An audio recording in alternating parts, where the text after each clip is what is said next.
las normas del bloque de constitucionalidad, debe considerarse que el derecho al juez natural está provisto tanto de la Convención Americana sobre Derechos Humanos como el Pacto Internacional de Derechos Civiles y Políticos. Así, el artículo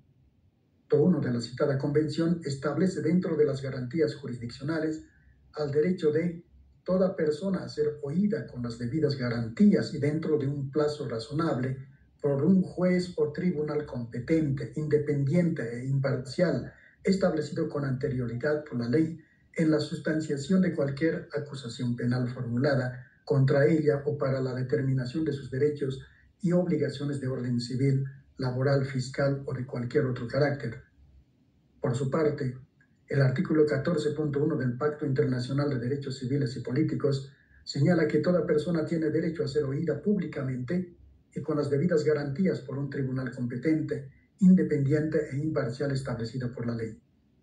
Conforme a dichas normas, la competencia del tribunal o juzgado debe estar establecida previamente en una ley, como lo ha entendido, además, la jurisprudencia de la Corte Interamericana de Derechos Humanos, que en el caso Castillo-Petruzzi y otros versus Perú, 1999, sostuvo que constituye un principio básico relativo a la independencia de la judicatura, que toda persona tiene derecho a ser juzgada por tribunales de justicia ordinarios, con arreglo a procedimientos legalmente establecidos. El Estado no debe crear tribunales que no apliquen normas procesales debidamente establecidas para sustituir la jurisprudencia que corresponda normalmente a los tribunales ordinarios. Al respecto, el Tribunal Supremo de Justicia, en el reciente Auto Supremo número 1201/2025 de 15 de julio de 2025, ha establecido que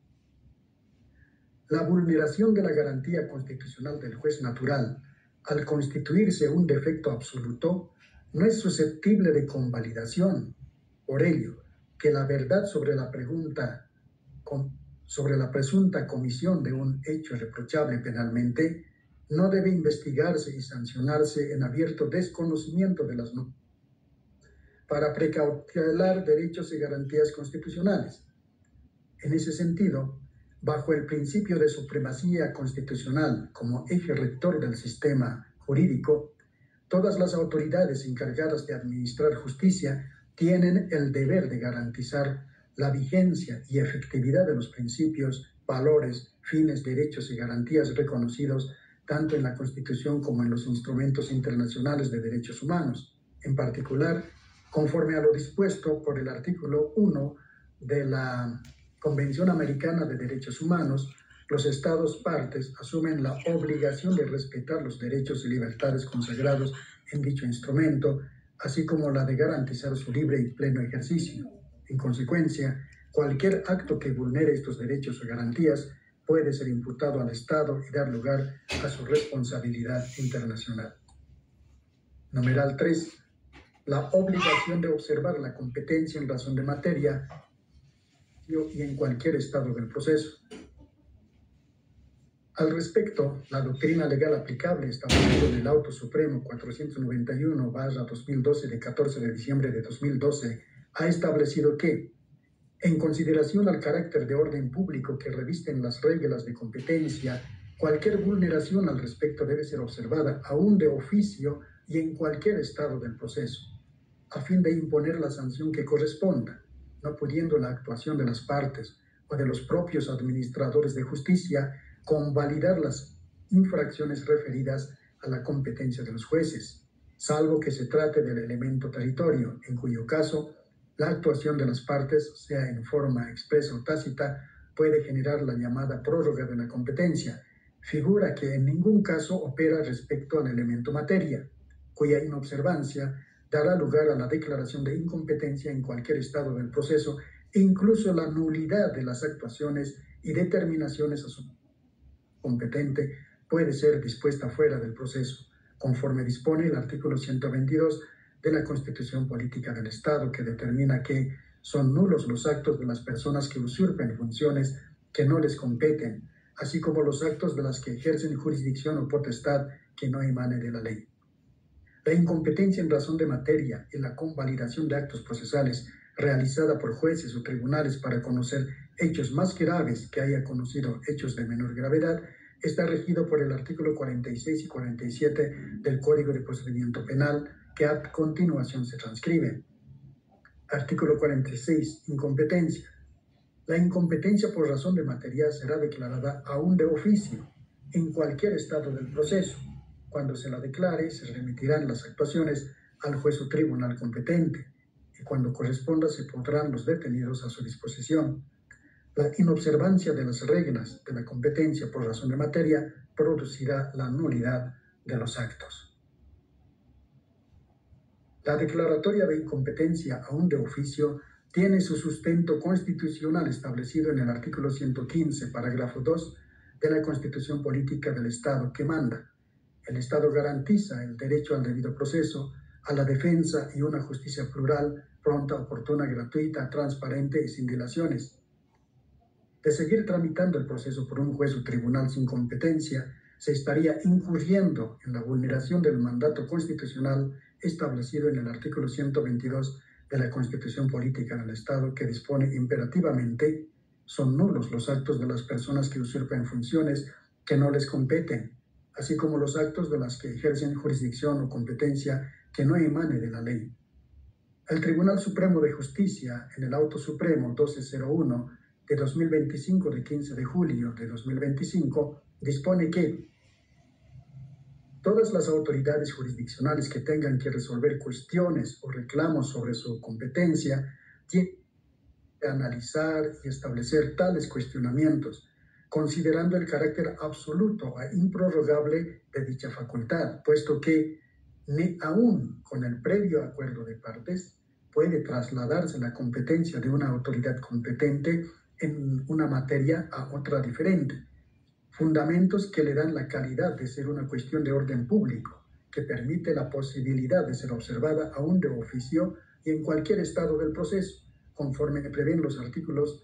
17, parágrafo 1 de la Ley 025 del órgano judicial, no pudiendo ésta ser convalidada y menos ignorada bajo criterios de preclusión o pues observancia en caso de existir o declararse la incompetencia en cualquier estado del proceso, decanta en la nulidad de las actuaciones, conforme establece el artículo 122 de la Constitución Política del Estado.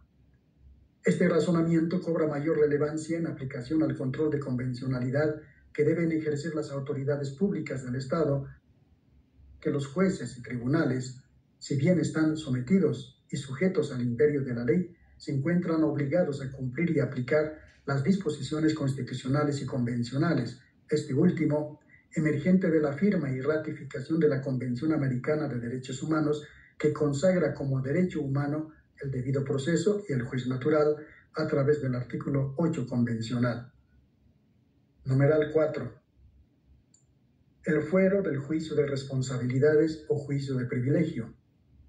En Bolivia, el juicio de responsabilidades o de privilegio es un proceso legal y especial instituido para juzgar a altas autoridades del Estado por delitos cometidos durante el ejercicio de sus funciones. Al respecto, recurrimos al sobreviniente Auto Supremo 1201/2025 de 15 de julio de 2025, que establece: en mérito al entendimiento jurisprudencial establecido a partir de la sentencia constitucional /2010-R de 10 de mayo, en sentido de que las sentencias de la Corte Interamericana de Derechos Humanos son vinculantes para el Estado Plurinacional de Bolivia y forman parte del bloque de constitucionalidad, consagrado en el artículo 410, parágrafo 2 de la Constitución Política del Estado, concordante con el artículo 256 del mismo texto constitucional. Resulta necesario referirse al entendimiento asumido por la Corte Interamericana de Derechos Humanos en el caso Barreto Leiva contra Venezuela, que al desarrollar el entendimiento sobre los fueros especiales o juicios de privilegio refirió que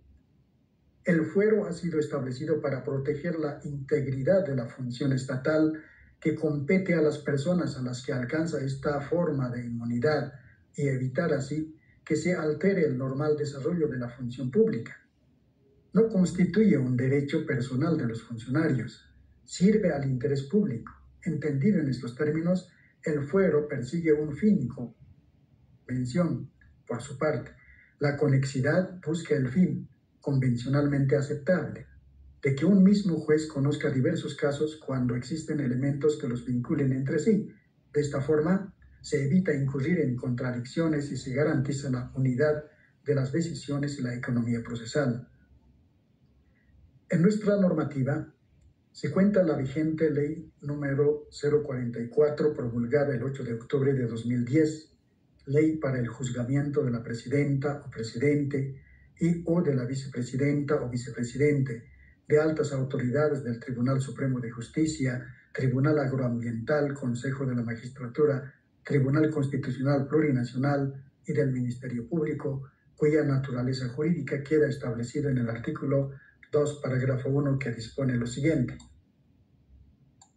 Esta ley regula la sustanciación y formas de resolución de los juicios por delitos cometidos en el ejercicio de sus funciones o presidente o vicepresidenta o vicepresidente del Estado plurinacional y los miembros del Tribunal Constitucional Plurinacional y del Tribunal Supremo de Justicia, del Tribunal Agroambiental, del Consejo de la Magistratura y del Ministerio Público. Y en lo pertinente, en contexto con el presente proceso, se tiene presente lo establecido en el artículo 6, que dispone: quienes tuvieren cualquier forma de participación delictiva con las autoridades en la comisión de cualquier delito mencionado en el presente artículo, sin estar comprendidos en el ejercicio de las funciones señaladas en el artículo 161, atribución séptima de la Constitución Política del Estado, o quienes actúan como instigadores, cómplices o encubridores de estos delitos, serán enjuiciados conjuntamente en la causa principal. Si no hubieran sido incluidos, serán enjuiciados por la justicia ordinaria de acuerdo a las leyes penales. Considerando tercero,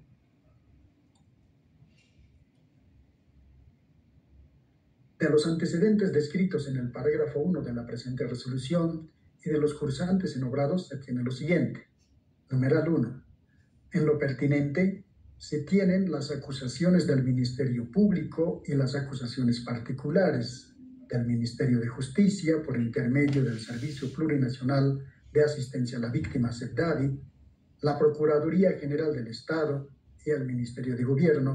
en contra de Yanine Áñez Chávez, Arturo Carlos Murillo Prijic, Luis Fernando López Julio, Víctor Hugo Zamora Castedo, Sergio Carlos Orellana Centellas, Luis Fernando Valverde Ferrufino, Julio César Tamayo Rivera, Franco Orlando Suárez González, Moisés Orlando Mejía Heredia, Iván Patricio Inchauste Rioja, Pablo Arturo Guerra Camacho,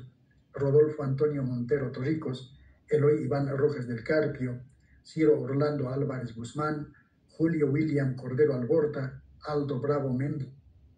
Mario Irrazábal Guzmán y Miguel Eduardo Santisteban Struebel, por la presunta comisión del delito de genocidio tipificado en el artículo 138 del Código Penal, y de manera coincidente narran que en fecha 12 de noviembre del año 2019, la señora Yanine Áñez Chávez asumió el cargo de presidenta del Estado Plurinacional de Bolivia, cargo obtenido vía autoproclamación en su condición de segunda senadora, como no encontrándose en la línea constitucional. Y en el ejercicio del cargo de presidenta del Estado Plurinacional de Bolivia, Yanine Áñez Chávez realizó actos propios de su cargo, como el cambio del alto mando militar por decreto presidencial 4076 de fecha 13 de noviembre de 2019, emitió el decreto presidencial